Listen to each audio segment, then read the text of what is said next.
What up, everybody? Nick from Main and Custom Prints back with another video, and today we're gonna be doing part 2 of what you need to start a t-shirt business from home. So the last video I did about this subject was about 2 years ago. Let me tell you right now, 2 years ago, all I had was a vinyl cutter, a laptop, and a heat press. As you can see, some things have changed. So part 2. Once you start making money with your vinyl cutter and your heat press, you can invest into some more things and you can print more stuff, and don't limit yourself to t-shirts. So we're gonna start from here and we're gonna move our way over there. So one of the things I invested in throughout this time was a sublimation printer.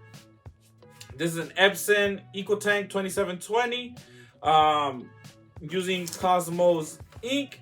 And with this, you can do so many things. You can do during the holidays or throughout the whole year. You can do coffee mugs, drinkware like tumblers. I don't know, maybe like last year or the beginning of this year, the 20-ounce skinny tumblers became really popular. You could do those, coffee mugs, koozies, cell phone cases, license plates. You could do so many things with sublimation, and also t-shirts. But for t-shirts, I wouldn't recommend the Epson 2720 because you are limited to printing 8.5 by 14 only. So I would get something that prints bigger, maybe like a 13 by 19. That way you can get like a 12 by 12 print on a t-shirt. But I highly recommend investing in a sublimation printer if that's the route you want to take.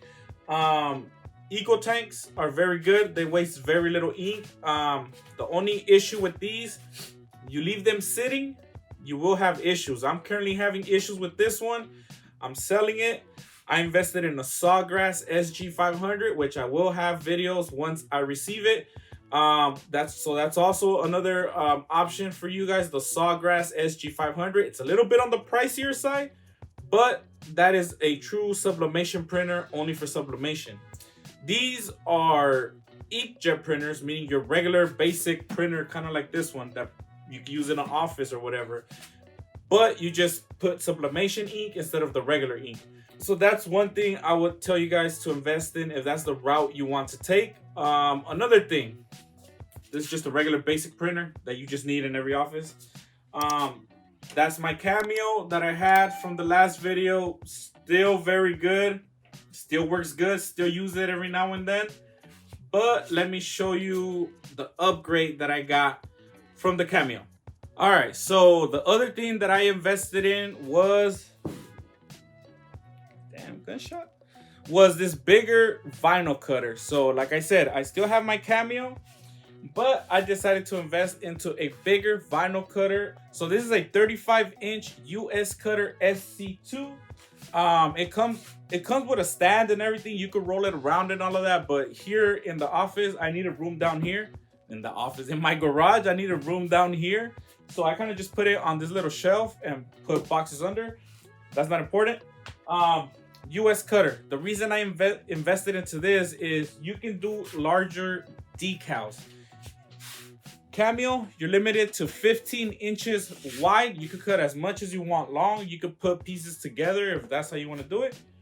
But US cutter SC2, 35-inch, I think in reality you could only cut like 30 or something like that. It doesn't really do the 35. Let me tell you guys, the price of the Cameo 4 Plus right now is $360.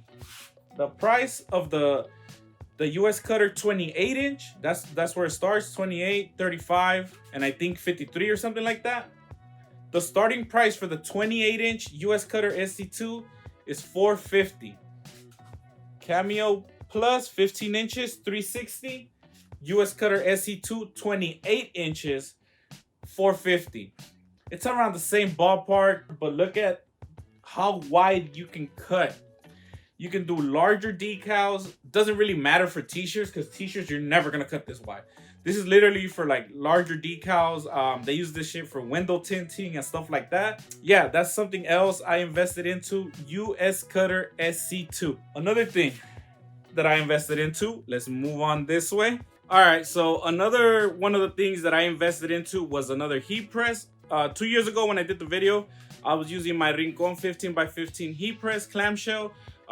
Today I have this Heat Press Nation Signature Series auto open slide out drawer heat press. Has a slide out drawer, has the auto open. Pretty solid upgrade if you ask me. The clamshell, now that I have this, it kind of sucks because you're under the heat loading up all the time.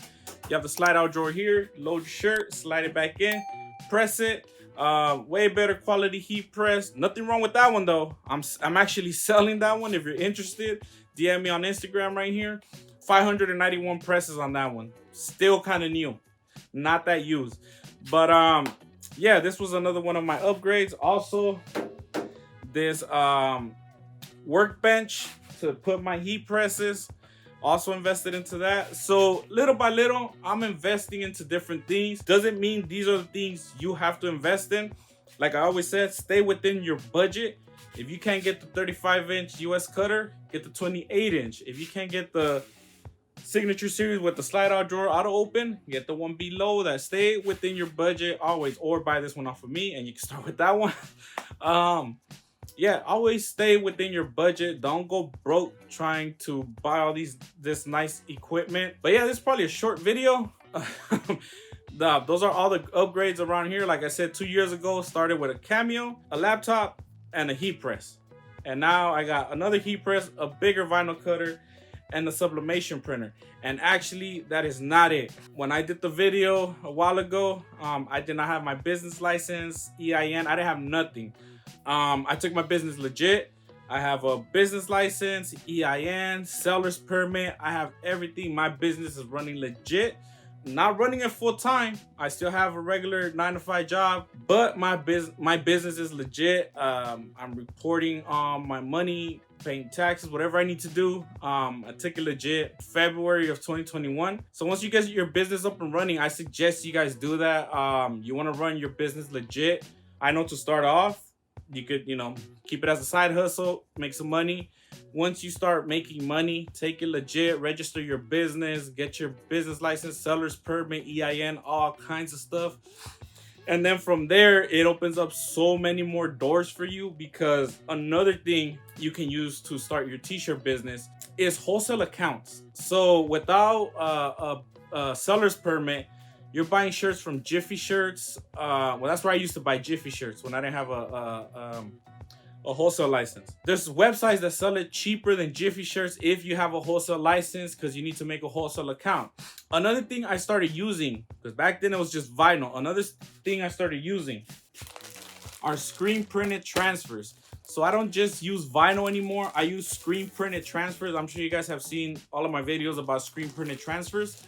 So this is something else you can incorporate into your business instead of just vinyl. Instead of just using your vinyl cutter, screen printed transfers, very good. DTF transfers, super color transfers, and all kinds of things like those.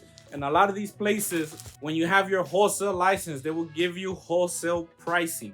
So yeah, once you get your business up and running, I suggest you register your business, get your wholesale license, get garments for cheaper, get transfers for cheaper, and things like that. So with all that being said, I think that is it for me. That is all the equipment I use that I've invested in within the last 2 years. Like I said, I just invested in a new Sawgrass SG500, so I'm still investing little by little.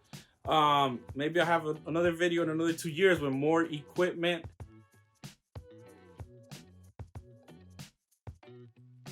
That's it for me. I hope you enjoyed this video. I hope it helped you out.